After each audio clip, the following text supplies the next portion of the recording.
I checked back in my notes. It was 2 years ago in May when we planned the 2018 version of today's class, the U.S. Supreme Court update.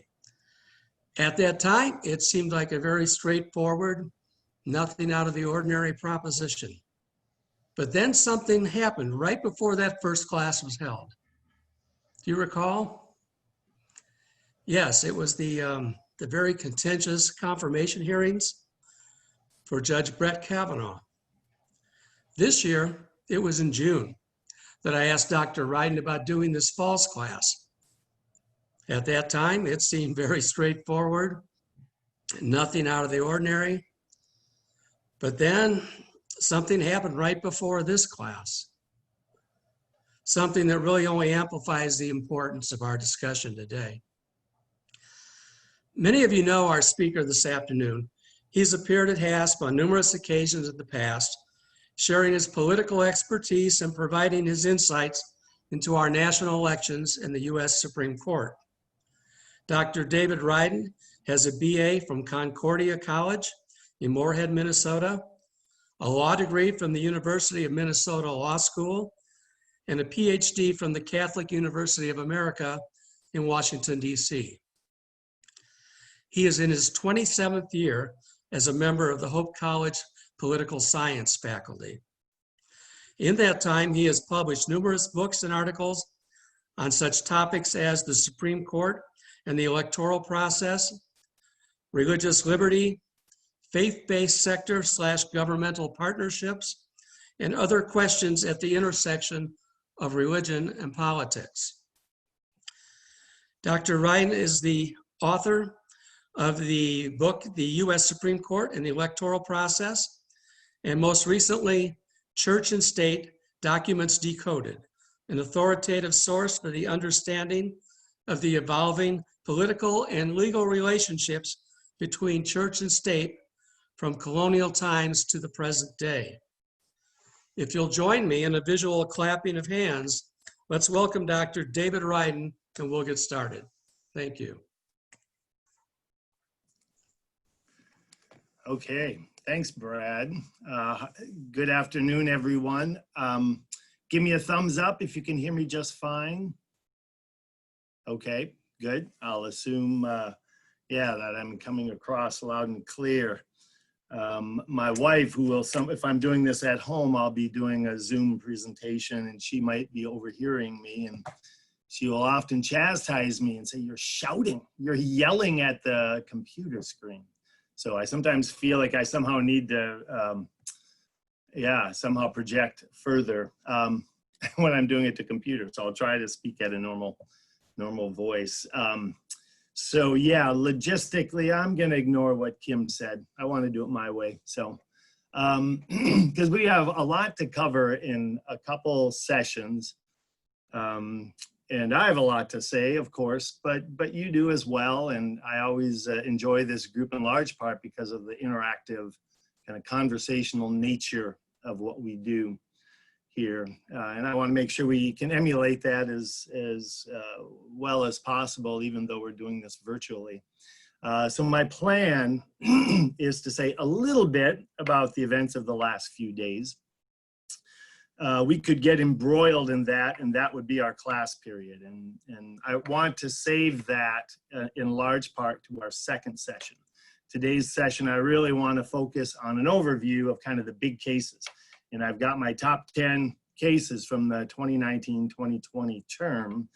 And my idea is to go through those. I don't think we'll get through 10 of them. There are 6 or 7 I want to make sure we talk a little bit about. My idea is to give a short kind of encapsulation of a case, stop for just maybe a couple comments or questions, move on to the next case. I'll do my shtick, stop for a couple comments or questions, and sort of do it that way. And then trusting that we have some time left over at the end, we can have a time of Q&A. Brad, do you think that might work to do it that way?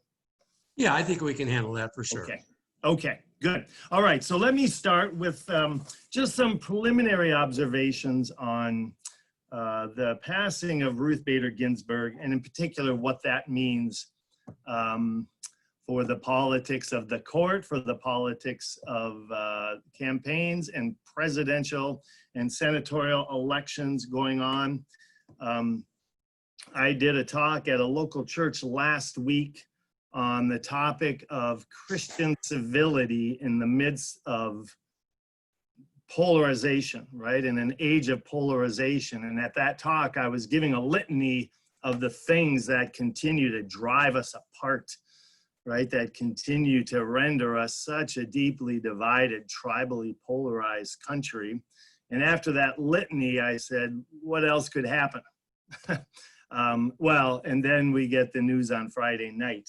So I'm doing this from my office. And a few years ago, one of my daughters did a nice little piece of artwork that I have up on my pin board here, that in moments of frustration, that piece of artwork really helps encapsulate how I'm feeling, maybe how I'm unable to express myself. But I thought I would take it because and kind of show it to you, because it sort of gets, like on Friday night when I saw the notification come across my phone that Justice Ginsburg had passed away. You know, this is kind of how I felt. Right? You probably recognize that, you know, from the days of Charles Schultz and the Peanuts comic strip. You know, what else could happen to, apart from kind of how one felt about Justice Ginsburg, certainly sadness over her passing, but also what it is likely to mean for our deeply divided state. So let me, and my thinking is a jumble on this, to be perfectly honest. So I kind of, before I came today, I just kind of jotted down kind of a handful of observations, and I'm guessing clarify by the next time we meet, which is maybe, I don't know if it's next week or a couple weeks down the road, we'll know more. That's why I don't really want to have a full scale discussion of it now, but we can hardly ignore it. Right? That it has just taken what was already such a topsy-turvy election cycle and has upended it even more. So just a few observations, take them with a grain of salt. These are not well settled, some things to think about. So kind of point number one, right? And the looming question is, should President Trump, should he nominate someone before Election Day? And if he does, should the Senate act on that? And kind of the first observation is, I don't think they have a choice. As a political matter, I simply don't think they have a choice. If they were not to do that, a Republican base, the president's base, right, I think they would be deflated, badly deflated. That to sort of energize his base, I just don't think they really have a choice, that they probably will demand it, number one. Number two, but what about Merrick Garland, right? What about the position that Mitch McConnell took in 2016, right? When he said it's an election year and we're not going to act on Merrick Garland. And of course, that's right, right? And there is hypocrisy through and through, right? And so if you think Mitch McConnell is trying to make a principled kind of case that can be distinguished from 2016, of course not, right? Of course not. It's practical politics, it's power politics, it's expedient, and let's recognize it for what it is. To be fair, pretty much everyone is sort of being hypocritical if we're going to compare their stances today to their stances 4 years ago. I mean, everyone, if you go back and read what they were saying, they pretty much reversed, unsurprisingly, I think. Point number three is kind of the politics of this. And if the Trump administration and a Republican majority in the Senate were to move on this, like, what are the politics of it? And, you know, that's a key question with a presidential election looming, with the Senate majority clearly up in the air and hotly contested. And the politics of it aren't necessarily clear. I think some sort of early surveys tend to suggest this, might well work to the advantage of the Democrats more than the Republicans. I don't know if you remember when we won at a prior session, I described the politics of the open seat in 2016 and how that worked to the Republicans' advantage, that open seat was there. And in fact, I attributed Trump's electoral college victory to that issue. And surveys showed without a doubt that Republicans were focused on like a laser on that open seat. They prioritized the Supreme Court in a way that Democrats didn't, and there was quite a striking difference. Surveys this time, even before Justice Ginsburg's death, showed that not to be the case, and it showed it a little bit the opposite, actually, that Democratic voters had an eye on the court to a greater extent and were prioritizing it, stressing it more strongly than were Republicans. And I think that's probably even more been heightened more after Friday night. And if you look at the money that has been pouring in to President Biden's campaign and to Democratic candidacies generally, they're just kind of shattering the records. So I think the politics are tough to measure. And certainly they may mobilize both sides, we'll see. Kind of a quick sort of fourth point would be looking at, again, the question of the constitutional kind of propriety of moving on an opening on the court this close to the election. And here I would just distinguish between kind of constitutional prerogatives and constitutional norms and customs, okay? So the constitutional prerogative of the president is to nominate, and the constitutional prerogative of the Senate is to advise and consent.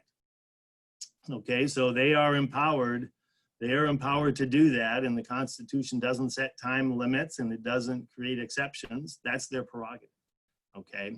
So there's nothing unconstitutional about it. It does, I think, offend our sense of norms and customs, right? And it doesn't strike us as quite right.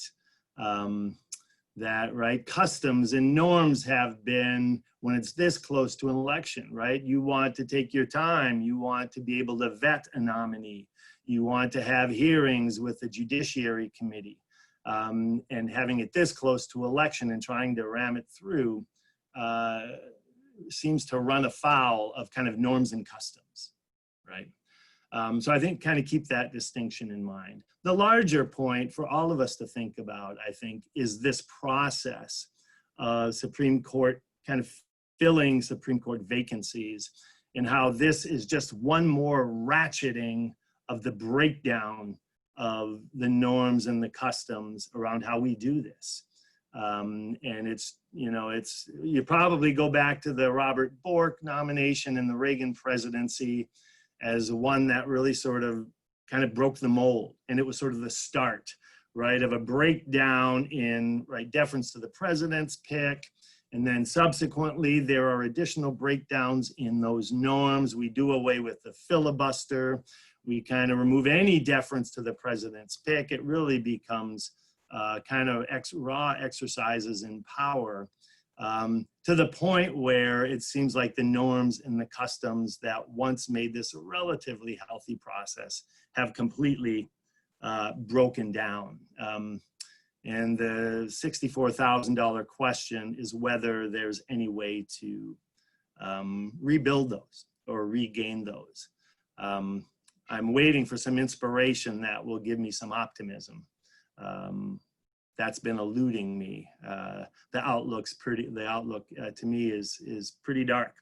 A sixth kind of point is the possibility of retaliation should Trump and McConnell et al. Move forward the likelihood of retaliation by the Democratic Party, especially should Vice President Biden win the presidency and Democrats gain control of the Senate. That then I think it's right. We've heard talk, and I'm guessing the talk is not idle talk. And then we're really looking at kind of blowing the system up, right? And that's probably doing away with the filibuster across the board. Packing the court right now, lots of speculation, kind of urging Democrats that when they get power, they should pack the court and do it right the old FDR style, which is add a bunch of seats that then a Democratic president and Senate majority can fill it with more liberal-leaning justices. And if that were to happen, then it's, I mean, we're already kind of mutually assured destruction. And if that happens, then it'll just keep ratcheting up, and whoever's in the driver's seat will retaliate in kind. But I think that's a very real possibility. I keep sort of wondering, what does statesmanship look like in this context? And is anyone capable of exercising it? And I'm not optimistic about that. I mean, statesmanship would be to step back from the brink for Democratic and Republican leaders in the Senate and the president to sit down and actually try to figure out sort of a mutually acceptable compromise. Who's going to do that? Who's going to do that? The pull of partisanship in this country now is so strong. And the animosity is so tribal towards each other that it's hard to envision anyone exercising that kind of statesmanship. I guess the final question, is there any way to sort of de-escalate this ever-escalating arms battle that gets fought around these Supreme Court positions or openings? I've said before, a longer-term answer is a constitutional amendment that would impose a single 18-year term on Supreme Court justices. And that would at least take away the randomness of justices leaving the court or passing away, and the randomness of a lucky president getting his third pick in one term, an unlucky president like Carter getting 0. And so that kind of amendment would assure every president gets 2. And so the picking of the court would sort of track what's happening in presidential politics and elections. And there would be sort of a democratic nexus there too. But I don't know who's going to go for that. And that would be sometime coming. And so unfortunately, so in a minute here, we're going to get to my top 10 cases, and these are big cases. These are abortion and religion and the Electoral College and guns and separation of powers battles between the president and Congress, right? And these are all landing on the doorstep of the Supreme Court. And the Supreme Court is no longer our last resort to resolve differences. It's now our first resort. And as long as the court wields that kind of power, these openings on the court that will determine the balance on the court will be fights to the death, unfortunately. And I don't know at this point how we ratchet back that power. Conservatives love to target liberals for judicial, unhinged, untethered judicial power. But when they gain the majority, they're arguably as guilty as judicial activism as our liberal justices. So it's sort of an equal opportunity offense in my mind. One kind of short-term idea, which I have heard a little bit about and might have some very short-term appeal, would be a recess appointment. Here again, I don't see the president doing it, but a recess appointment, putting someone on the court for the short term. To start the term in October, there wouldn't be the confirmation process, and that person could at least kind of ensure that there's a full complement of justices on the court at the start of the term, and to get us through the election cycle.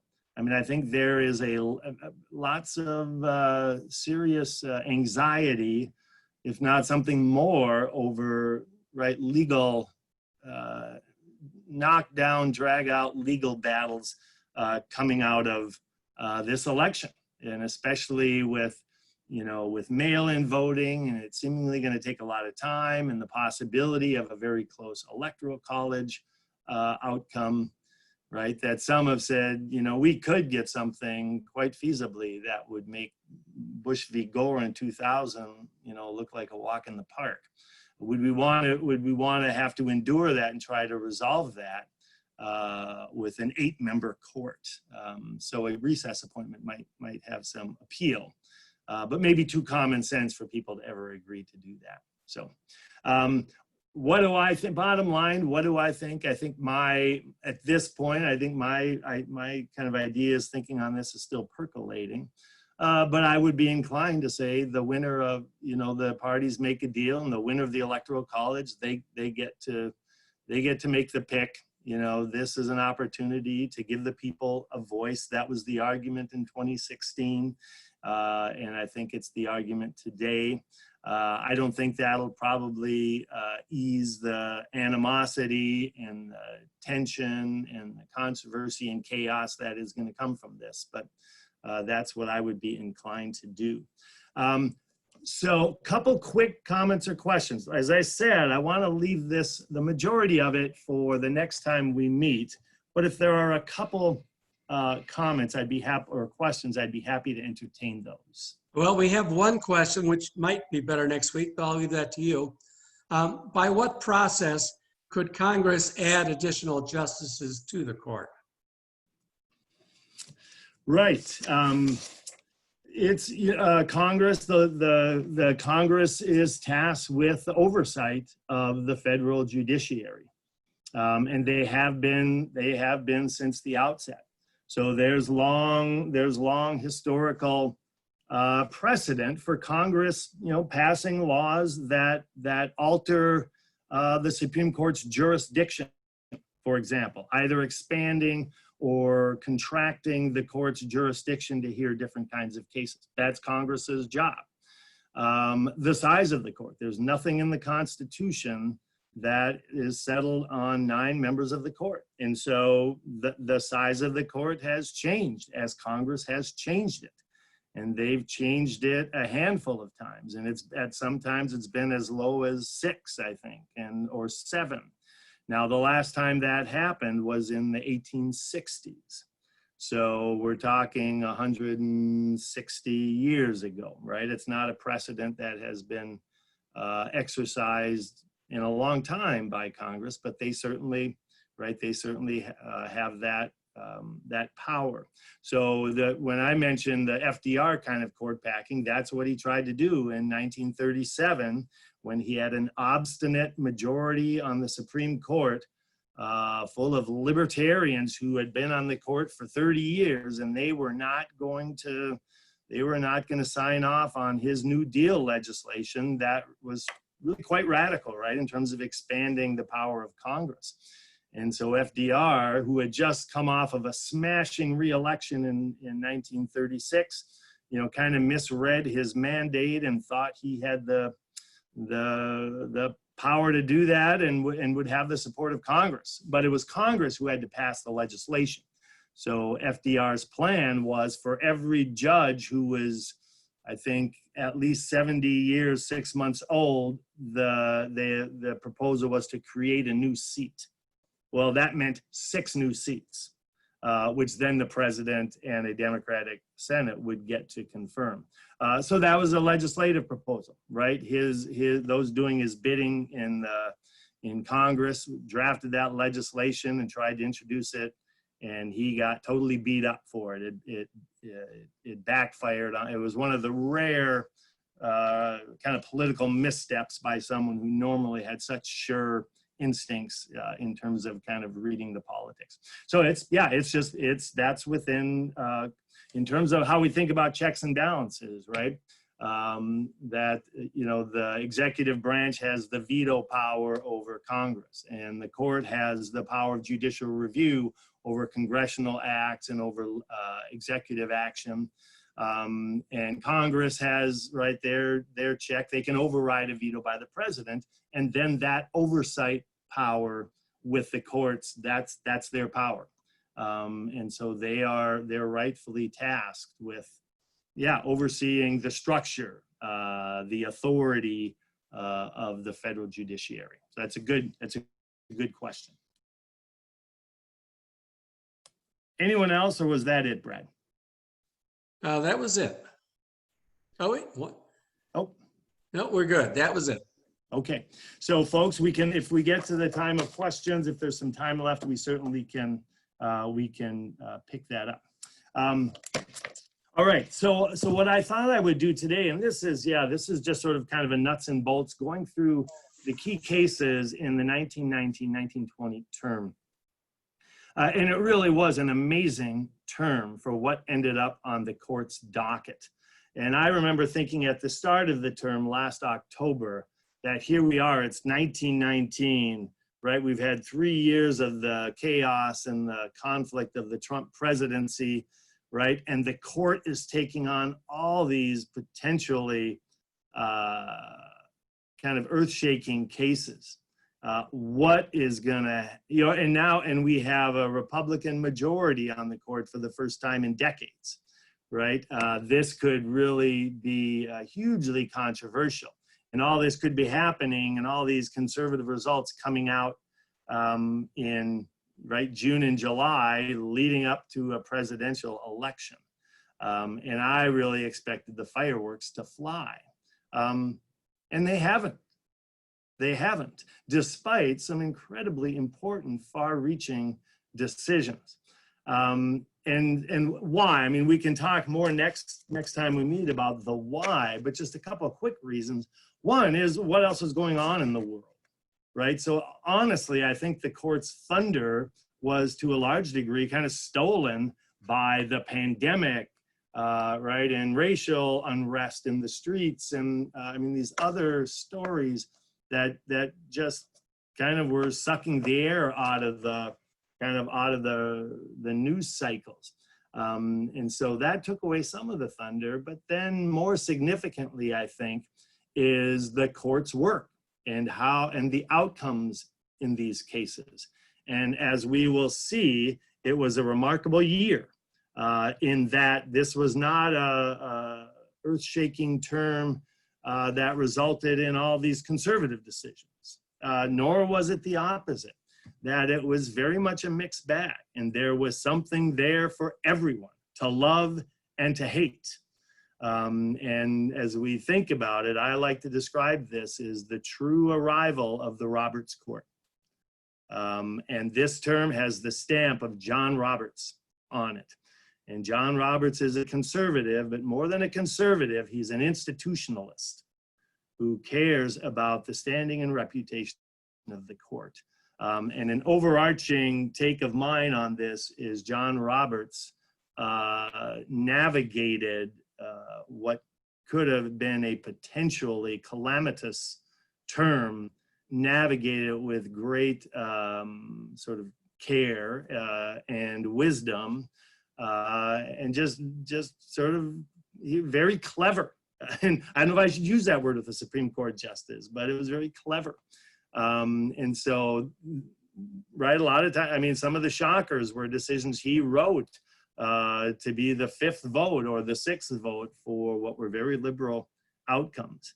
And so that too, I think, really kind of undermined what could have been really strong negative reactions in this historic term. Okay, so that's just a very quick overview. So as I said, I've got kind of the top 10. Hopefully you have the outline, and if you don't get it, and I'm happy to share it with you too.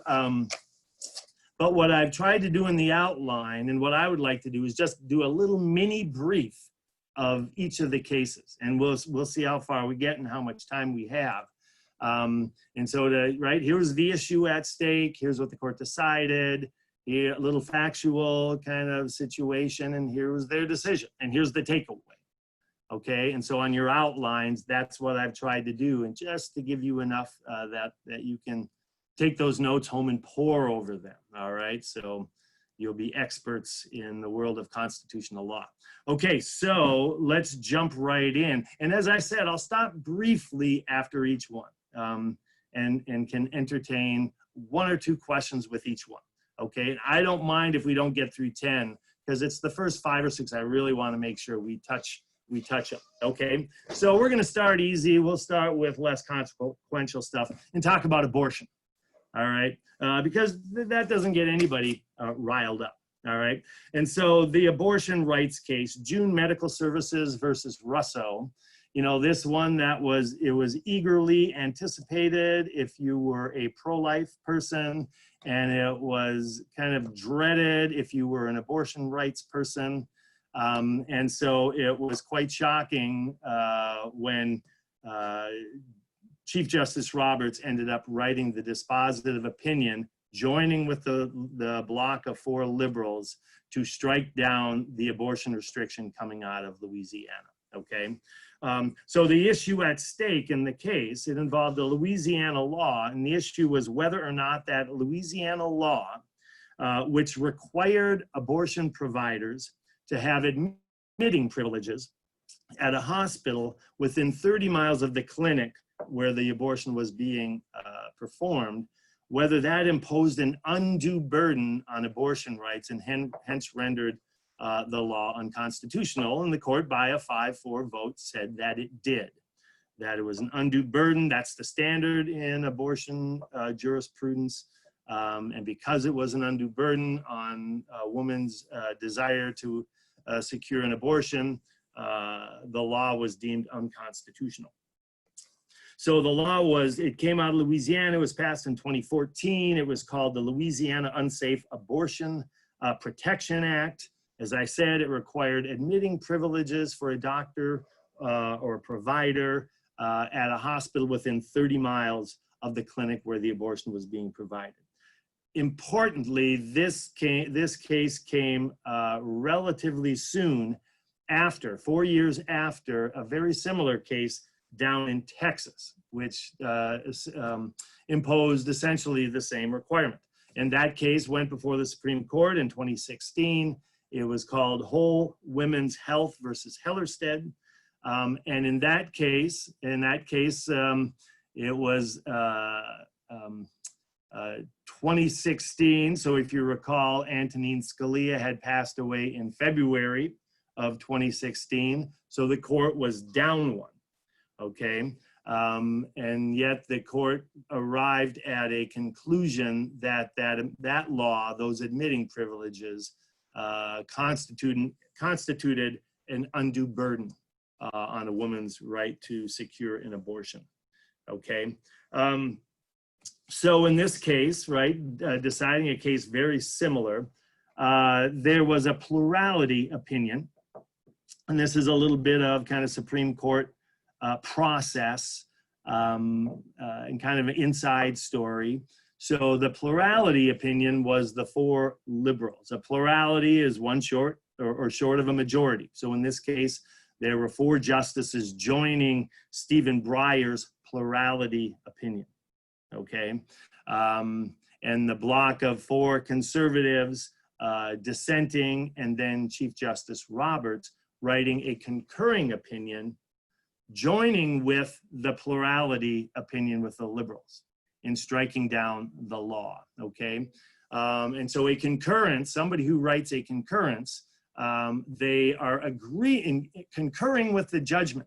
They're agreeing with the judgment, but they are disagreeing with the reasoning or the arguments that get them there, okay? So Roberts was concurring in the judgment in the plurality opinion of 4, hence giving them 5 votes on the outcome, striking down the statute. But his concurrence disagreed with the reasoning in the plurality opinion. And in that circumstance, interestingly, the dispositive opinion, the opinion that matters for precedential purposes, is the concurring opinion. Okay, so this is one of those instances where the opinion that really matters is Chief Justice Roberts' opinion, not the plurality opinion. Okay, now that puts you above the masses out there in terms of your knowledge of Supreme Court procedure. But it's really important because Roberts obviously is taking a very different take to get to the outcome than was Stephen Breyer and the other liberals joining in the plurality opinion. So for the plurality, I mean, they were essentially saying the practical impact of this law was going to reduce the number of abortion clinics in Louisiana from 3 to 1. So there would be a single clinic in a state where there were roughly 10,000 abortions sought per year, okay? And the estimates were that one clinic might be able to service 35% most of those people seeking abortions, and hence an undue burden on those unable to get an abortion at that single clinic. Okay, Roberts' opinion was very different. Okay, and Roberts essentially hung his hat on precedent, on what we call stare decisis, Latin for "let the decision stand." Roberts was on record in Whole Women's Health versus Hellerstedt as disagreeing with that majority opinion. In that case, he thought Whole Women's Health was wrongly decided, okay, and he would have voted to uphold the Texas law. In this case, in his concurring opinion, he states, "I thought Whole Women's Health was wrongly decided then. I still think it. But stare decisis, let the decision stand. Precedent, we, the court, are required to honor precedent. And that means we decide like cases in like fashion, unless there are special circumstances that would suggest otherwise. And in this case, the cases were so clear, okay, so close, so similar. That you couldn't say there were special circumstances rendering one different than the other, okay? So it's an interesting outcome, right? For abortion rights advocates, right? Kind of a narrow, right? We avoided catastrophe and lived to fight another day, but certainly not a decision that leads them to say, okay, the abortion rights are secure, right? That's not the case. And there certainly are plenty of cases in the pipeline bubbling up, right? There's been a wave of abortion restrictions passed at various states. And so there are more cases coming. And it's pretty clear, given what Justice Roberts wrote, that he might well vote to uphold abortion restrictions at the state level that are substantively different from this one. Okay, so the takeaway for me on this is how I put it: that Chief Justice Roberts, he's the consummate lawyer, he is the institutionalist, he was doing his best to keep the court and abortion out of the hothouse of presidential election politics, and was successful up until 3 nights ago. And now that issue has come screaming back into the consciousness of our presidential politics. All right, so let me just stop, and we have time for just a couple. I'm gonna sip on my water and see if there are kind of comments or questions.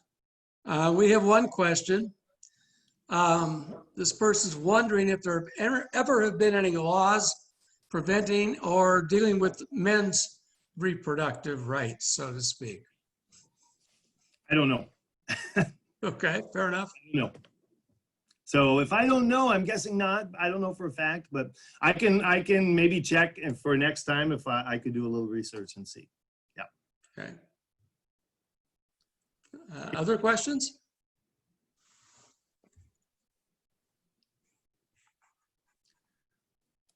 I have no more questions at this point. Okay. All right. What do I have to do to get you folks a little riled up? this afternoon. All right, well, on to religion, because nobody cares about that, right? No, that's not controversial at all. So let's Careful, David. Who's that? Okay.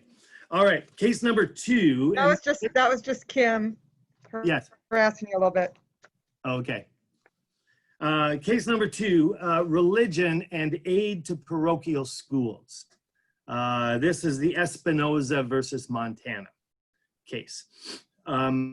This, I would say, is one of the probably 2 most consequential cases, along with the transgender workplace rights case we'll talk about in a little bit, okay?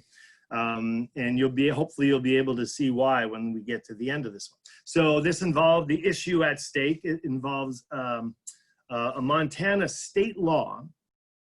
And the issue is whether Montana's reliance on a state constitutional provision that excludes private religious schools from participating in a state-sponsored private school tuition aid program, is that an unconstitutional discrimination against religion in violation of the First Amendment religion clauses? That's a mouthful. Let me say it one more time, okay? This is what I do with my students in our con law class. We learn to try to state the issue, and sometimes it can be quite convoluted. So the issue is whether Montana, the state of Montana's reliance on a state constitutional provision to exclude private religious schools from participating in a state-sponsored private school tuition aid program, whether that was an unconstitutional discrimination against religion in violation of the First Amendment religion clause. The court said, yes, it was. By a 5-4 vote, in this case, it was very much along predictable, kind of conservative, liberal lines, okay? Let me just give a quick kind of thumbnail kind of sketch of the case. So it involved a law that the Montana State Legislature passed in 2015, and it created a tax credit scholarship program. And it was designed to assist low-income families who wanted to send their kids to private schools, okay? So the tax program worked. Anyone who donates money to these private scholarship organizations would receive a dollar-for-dollar tax credit up to $500, okay? Those private scholarship organizations would sort of turn around and use that money to fund scholarship for kids to go to private schools and to help them pay for private school tuition. And in Montana, as in every other state, the vast majority of those private schools are religious schools, all right? So the program ended up getting challenged. It worked through the state courts.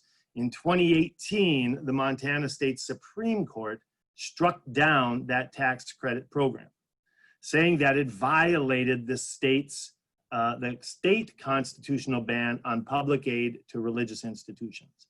No aid, we call those no aid clauses, and they proliferate in state constitutions, okay? No aid clauses. 38 states have these no aid clauses, right? Saying no state dollars shall be used to fund private religious education or go to other religious institutions. Okay, so the Montana State Supreme Court kind of struck down the program. Okay, these no aid clauses, there's a word, we call them Blaine amendments, state Blaine amendments.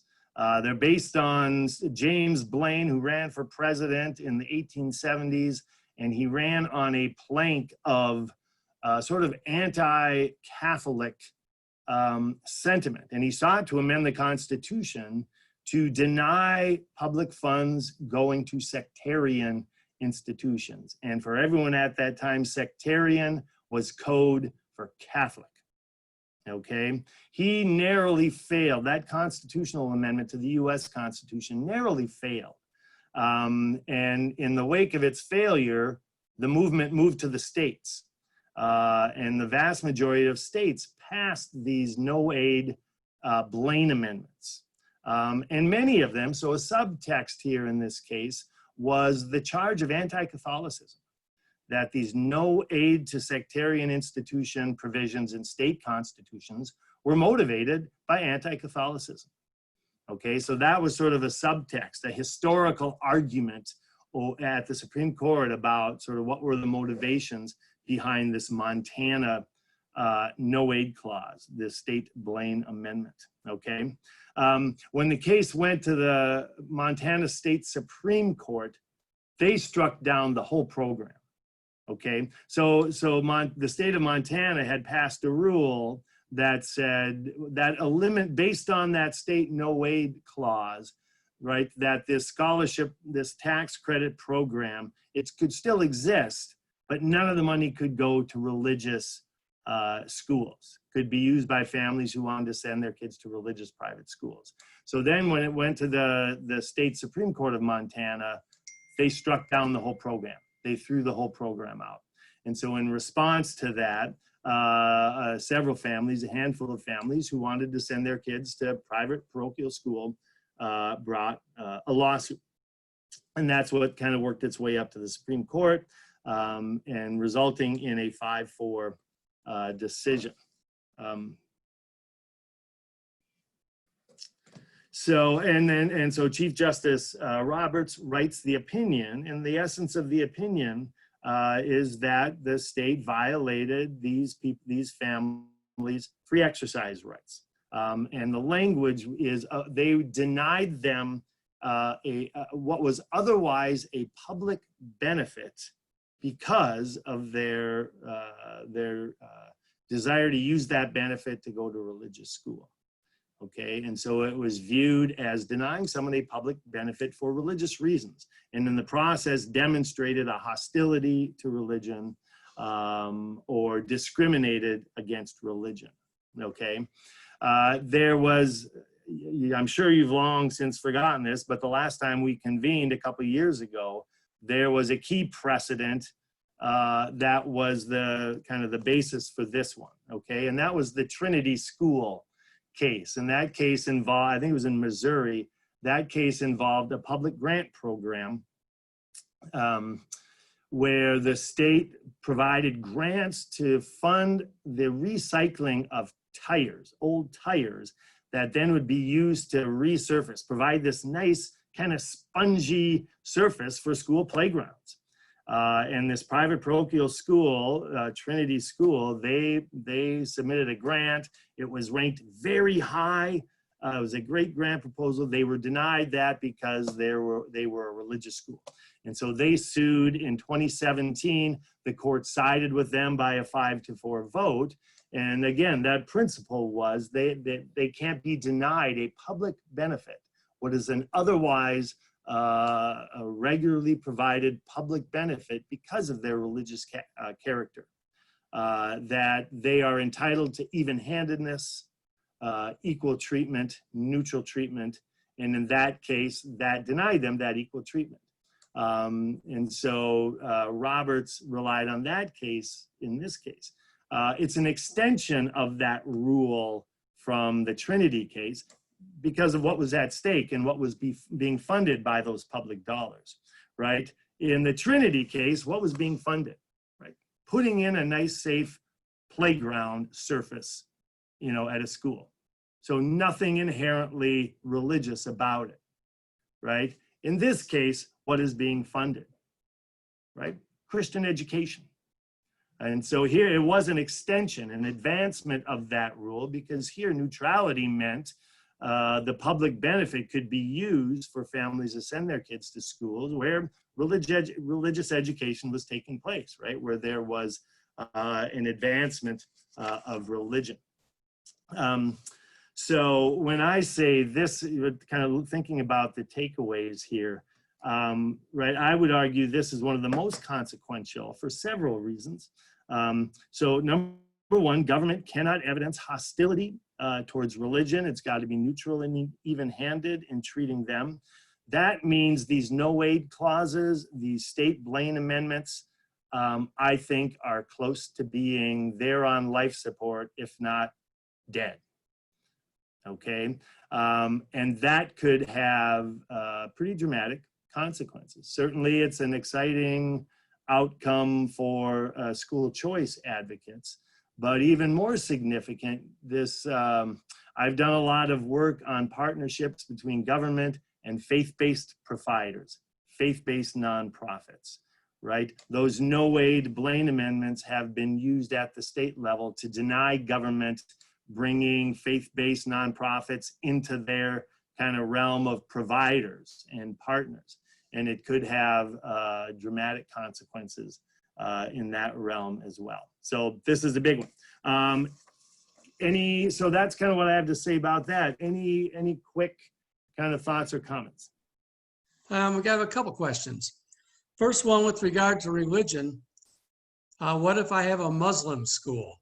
Is this going to apply equally to all religions? Good question. It certainly should. Yeah, it certainly should. So there was a case a few years ago. Many of you know, because I usually like to boast about my Minnesota roots. And there was a fascinating case out of Minneapolis a few years ago, and it involved a Muslim school. It was a charter school. And so this was not even a private school. So it's a little different. This was a public, right? A charter school is a public school. And this charter school, it was a school that was created for Muslim kids and Muslim families. And it went very far in trying to accommodate their religious practices. Okay, to the extent where there were 5 prayer times over the course of the day. There was a special prayer room where students or staff could go pray. There were other events that were advertised and promoted through the school. And that ended up in the federal courts.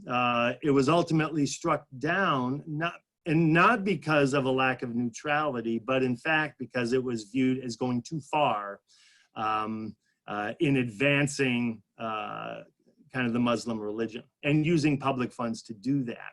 So here again, remember, I think one of the things the court is doing on religion, it is melding the Establishment Clause, the separation of church and state, and the Free Exercise Clause, religious freedom, okay? And those are being melded together in a consistent way around the principle of neutrality, even-handedness, okay? And so guess what?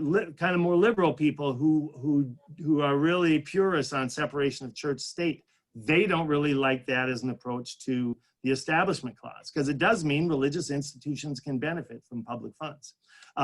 Those who are traditionalists and care a lot about religious liberty, they don't like it for the free exercise of religion. Because of the neutrality standard, right? And as long as government is treating religious practice and religious institutions the same as others, right, their religious freedom claims are going to get, right, short shrift. So it's one both sides, kind of the true believers are not satisfied with, but I think it makes a lot of sense, and it's unified these two sides of the religion clause of the First Amendment that people oftentimes viewed separately, and this is sort of unifying them. So no, I think in terms of the constitutionality of a tuition program or school choice program for parochial schools, absolutely, Muslim schools would qualify. Jewish schools would qualify.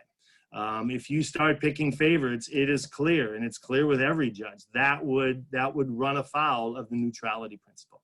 Yeah. Well, you actually just answered the second question as well, which dealt with, how does the separation of church and state in the Constitution apply to this? And I think you touched on that well. Yep. So in the interest of time, yeah, hopefully I said enough there, because I think we're at about 2 o'clock and I want to keep rolling forward. So, okay, let's go.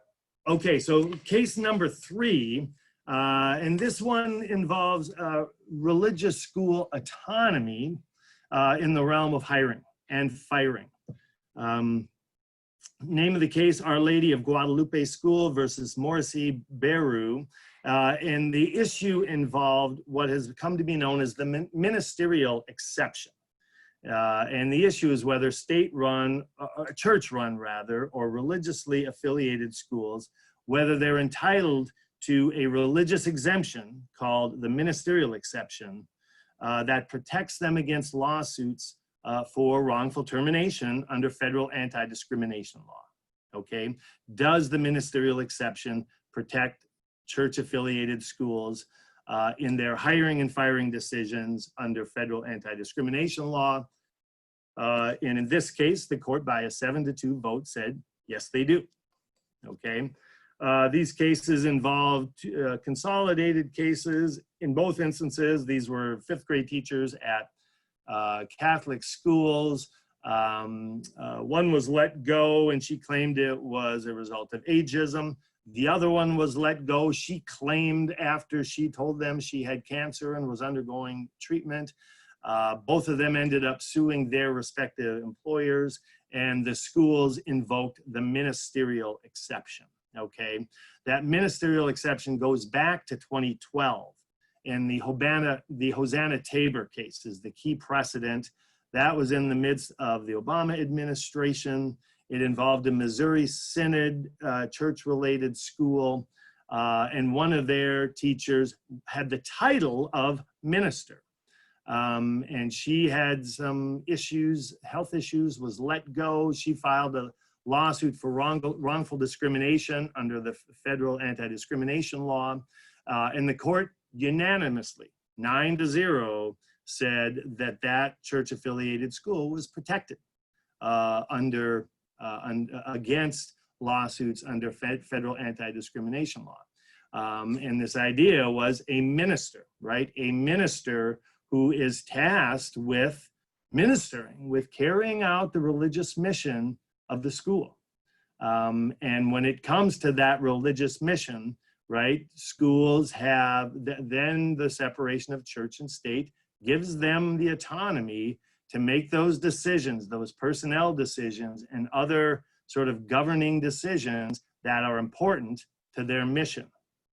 Okay, this case, so certainly the 7-person majority relied on that opinion. It was a closer case because neither one of those teachers had a title that like minister, right? They were teachers. They were fifth grade teachers. But the court analyzed it and made the decision that a religious school, fifth grade teachers are important figures in advancing and carrying out the religious mission of the school.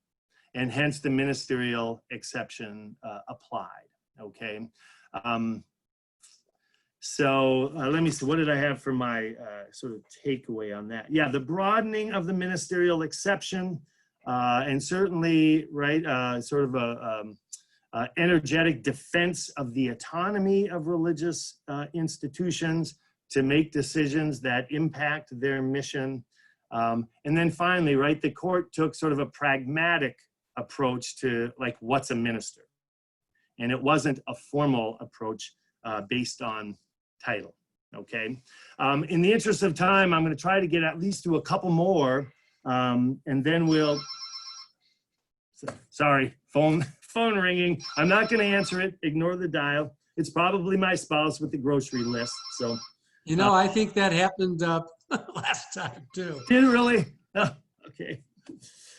Case number 4, gun rights. And this is the New York State Rifle and Pistol Association versus the City of New York. This was a much anticipated case. And again, if you were a gun rights person, you were eagerly anticipating it. If you're a gun control advocate, you were sort of dreading what might come. It seemed like the court was headed in this, the majority is headed in a pretty clear direction in terms of bolstering gun rights under the Second Amendment. And this case involved a New York statute that was a very strict gun control statute. And they had a couple of different licenses. One of them was called sort of premises license. And it meant for someone who had a premise license, they could keep their gun unloaded on their premises. but they could not transport it like outside the city limits. They were basically allowed to transport it unloaded to the shooting ranges. And those qualified shooting ranges, there was a limited number of them, they all were within the city limits of New York City. Okay, gun owners and this gun rifle club, they challenged the lawsuit, went through the lower courts, went to the Supreme Court where they held oral arguments, after which the city and the state changed the law. Okay, and basically did away with some of these restrictions and said, okay, now you can bring your gun to shooting ranges outside the city. You can bring your guns to your second home, which is upstate or outside the city. And so the question was, did those changes render the appeal moot? And the court, by a 5-4 decision, decided that they did. Okay, so the decision ended up avoiding a substantive decision on gun rights. It was, I think, though the city and the state of New York could see, right, the handwriting on the wall after the oral argument, it was sort of a nifty little trick that they did to avoid what would be a negative precedent, right? And so relieved in the short term, but probably doesn't change the lay of the land for the long term. And this is an issue that's likely to come before the court again relatively soon, and it's right. There's probably a clear majority here who take a robust view of gun rights under the Second Amendment. Okay, so let me get to at least one more, and then we can entertain some questions. Actually, so the religious liberty case, Little Sisters of the Poor, I don't want to say a lot about that, other than this involved the contraceptive mandate under Obamacare. And this is, right, and it is a regulation. So it was not contained in the statute itself, right? The statute itself said that employers providing health care to the employees have to provide essential coverage for essential health services. Essential health services, all right? And then it was Health and Human Services that passed the regulation saying, well, that includes these 21 different kinds of contraceptive coverage, okay? And that contraceptive mandate has had sort of a tortured life. And so it was challenged by the Green family in Hobby Lobby in 2014, successfully, right? Where the court said, yes, closely held corporations are persons under the Constitution and do have religious liberty claims, do have religious liberty rights. And so the Green family, who closely held Hobby Lobby, right, they could choose to run their business consistent with their religious beliefs. And so that for them, they objected, I think, to 4 out of these 21 methods of contraceptive as effectively modes of abortion. Okay, and so the court recognized their religious liberty in that case. Okay, move ahead a couple years, and the cases brought by religious nonprofits, including Little Sisters of the Poor, who are asserting that to be a part of this mechanism for ensuring coverage of contraceptives, that they're coerced into being a part of that system such that it violates their religious practices and their religiously grounded objections to abortion. Again, that case 2016 got waylaid by Scalia's death. And so the case ended up deadlocked 4-4, and the Supreme Court remanded it, and it was essentially went unresolved. And then in 2017, the Trump administration comes in and they broaden the religious exceptions to that contraceptive mandate. Okay, so it was passed by Health and Human Services back in 2014. There were very narrow religious exceptions, essentially houses of worship, churches, but not beyond that. So the Trump administration broadened those religious exceptions to include Little Sisters of the Poor. It gets into the system. This is that case. Little Sisters of the Poor prevail 5-4. It's kind of a murky decision. I'll spare you the details. It's essentially an exercise in administrative law. And so the court kind of upheld the Health and Human Services kind of changing the regulations around that. My takeaway on this case is the contraceptive mandate. Again, this doesn't mean it's going to go away. This is something it's an issue that seems to get ping-ponged back and forth between Republican and Democratic administrations. So if candidate Biden were to prevail, my guess is we would get another regulation from Health and Human Services, and it would ping pong back again. So stay tuned on this one. Okay, I want to just quickly say a word about Bostock v. Clayton. So this is the LGBT workplace rights decision. This is the other really, really significant consequential case. And so here the question is whether federal civil rights law, this is Article 7, Section 7 of the Federal Civil Rights Law, whether that prohibition on discrimination based on sex, whether that applies to LGBT employees. So does termination of LGBT employees, is that wrongful discrimination based on sex? Okay, and the court said it was by a 6-3 margin.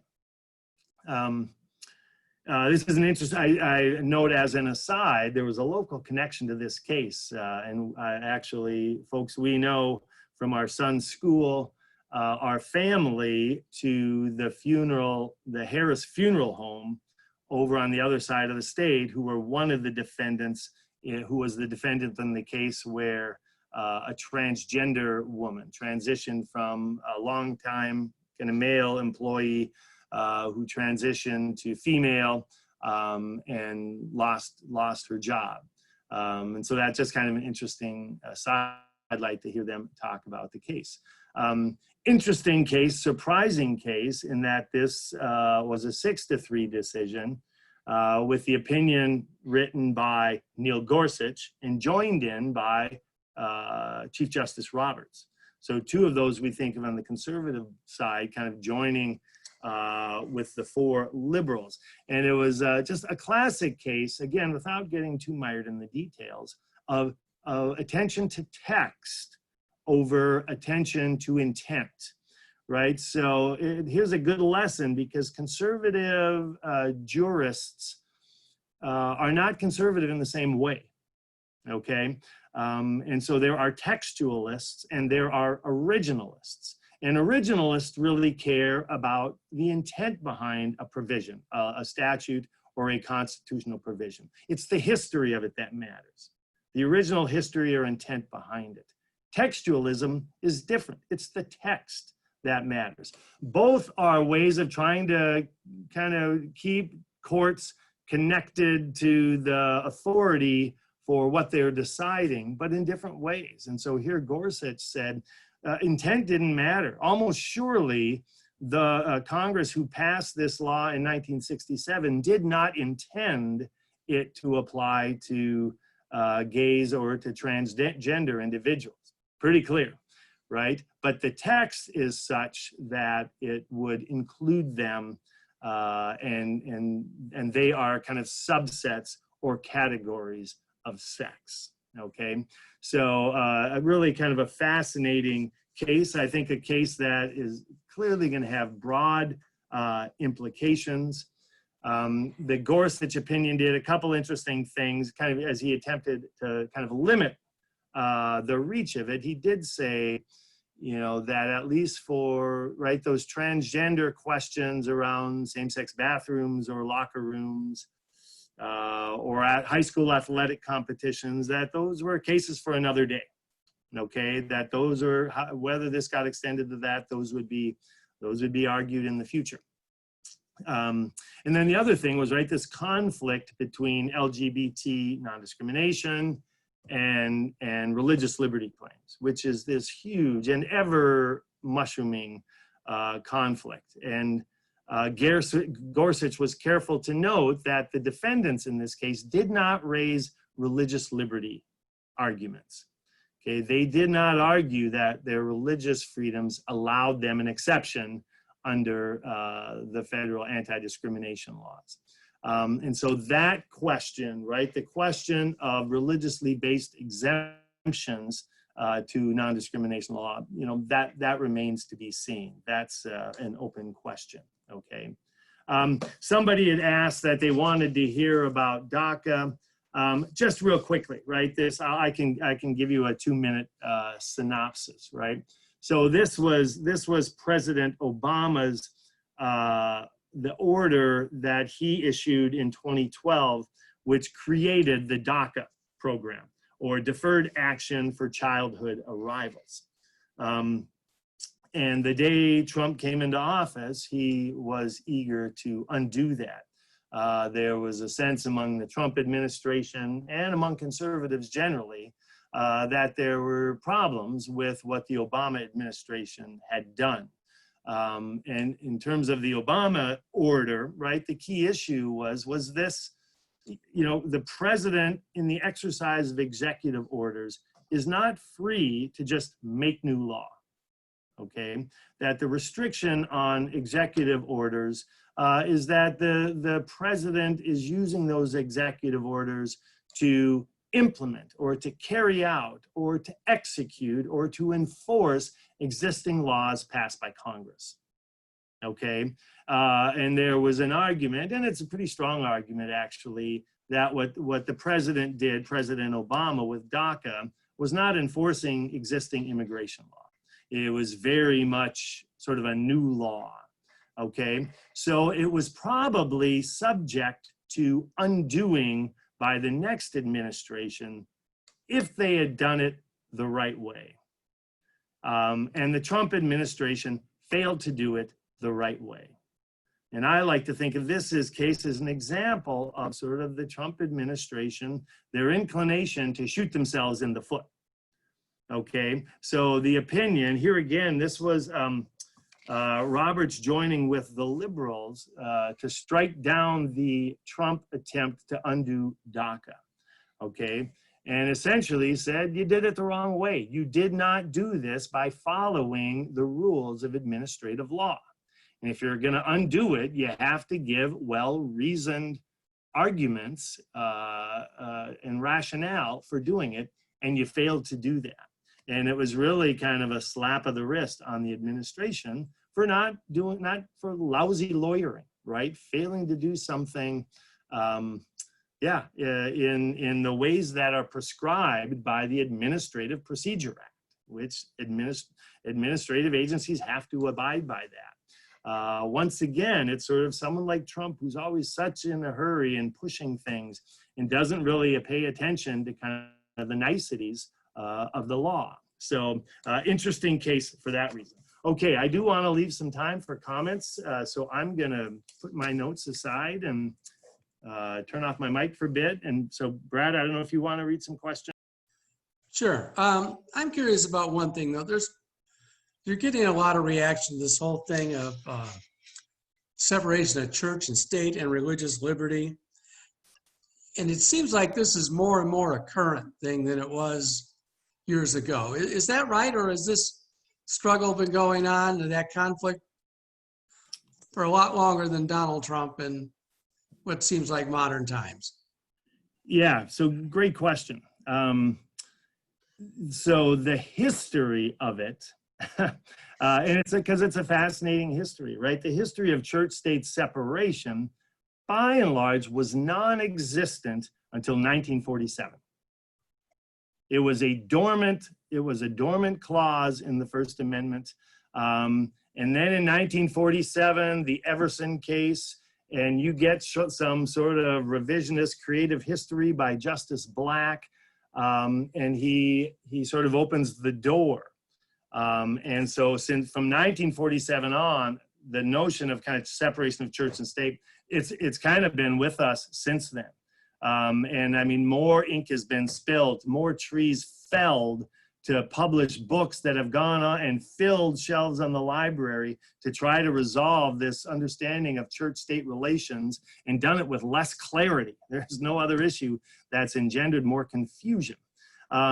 So the issue's been with us for a long time. It's one that has tended to sort of go in waves. So after 1947, there was a time where it was more separationist. And really through the 50s and through the 60s and into the 70s. And then you get into the 80s and the 90s, and the court, as conservative presidents start putting more conservative justices on the court, this is an area that reflects that. And so conservatives are, right, I use the term separationist and accommodationist, right? The separationists want a high impregnable wall. Accommodationists are fine with sort of more a porous wall, right? And so the law has definitely sort of turned more accommodationist in recent years, okay? So that's the separation of church and state. On the religious liberty side, I could take a long time. This is what I do, right? This is my area. And religious liberty has been important since the 1940s, but the posture of it has changed completely, right? The posture of it in the 40s and the 50s and the 60s, the nature of the conflict tended to be laws passed by states that reflected kind of mainline values and mainline religion.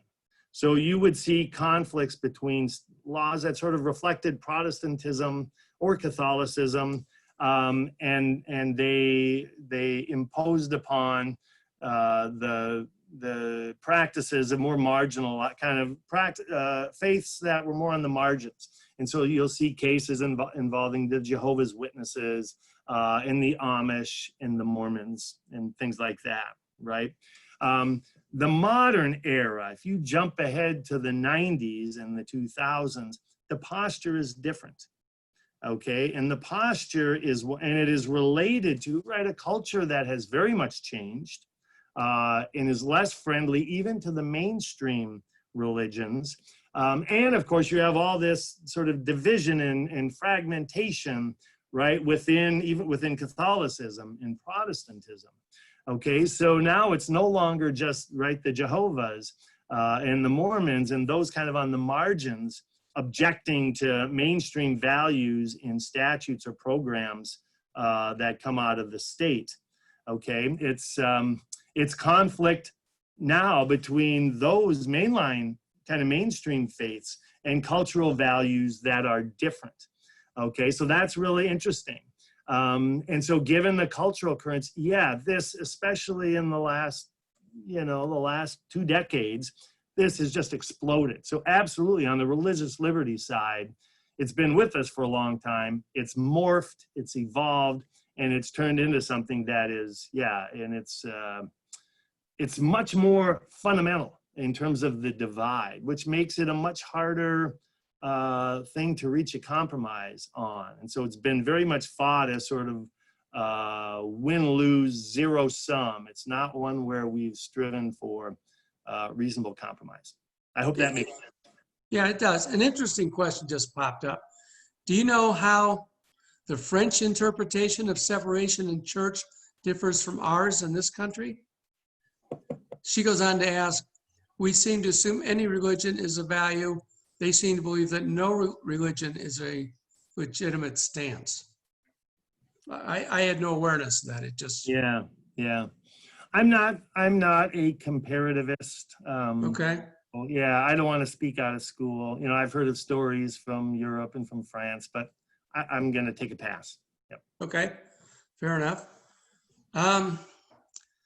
We had a question about why do abortion foes reject contraception? I hesitate to open the door, but is there any little legal slice of that or political slice that we might want to examine? Yeah, so you need to distinguish, right? I mean, you can't speak generally of abortion foes in contraception. That's not the case, right? Now, Catholics, I mean, the Catholic theology, the doctrine of Catholicism, from the Pope on down, yes, then you are correct. Then you're talking about contraception that is antithetical to their theology and their understanding of procreation. I'm not a Catholic, so I'm a little uneasy speaking on their behalf to explain their theology. But in terms of Catholicism, yes, it's a general, right? So from the hierarchy of the church, from the Pope, and in our country through the U.S. Catholic bishops, the Conference of Catholic Bishops, right? That's their theological stand, okay? Abortion opponents who are Protestant, by and large, that's not the case, right? So in the Hobby Lobby, so Little Sisters of the Poor, right? That's the Catholic order. So yeah, they are complying with what I just said, right? Hobby Lobby, the Green family, they're an evangelical. I think they're self-declared evangelicals. And so there's, evangelicalism, it's not a general opposition to contraception. So as I said, with Hobby Lobby, it was objections to four modes of contraception that they viewed as forms of abortion, right? So it was what it was. It wasn't an opposition to contraception. It was an opposition to abortion, and that these modes of contraception were forms of that. Now, there are arguments by experts, right, over whether that was true or not, but we're generally not in the business of second guessing the theological kind of reasons that people hang their hat on. We tend to defer to. So I hope that makes it clear. Yeah, that helped me, actually. People have asked whether you're going to have time next week to get to the couple that we missed today, or are we going to plow some new ground? If people are interested, we certainly can. Yep, happy to start there, but I definitely do want to kind of step back and really look at some bigger questions, draw some lessons from this. So yeah, if people are interested, I certainly can start with, I think, the 2 or 3 cases we didn't get to, and then we can move from there. Okay. Okay. That sounds great. So before you shut me down there, Brad, couple questions. So I don't know if you are able to look at if people did put questions in the chat box, if you can capture those for me. If there are some that we didn't get to, I'm happy to look at them and think about them and try to work them into the conversation next time. Okay. I don't know if there's a way to do that, Kim, but if you want to try. I think there is. Yeah, I think there is. Let me. I've just done it, Kim. Okay, thanks. Hey, Okay.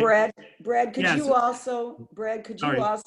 I'm sorry, Doctor, could you also answer the question that I asked about when you get to abortions and contraceptions, the laws that might apply to men, if there are any at all?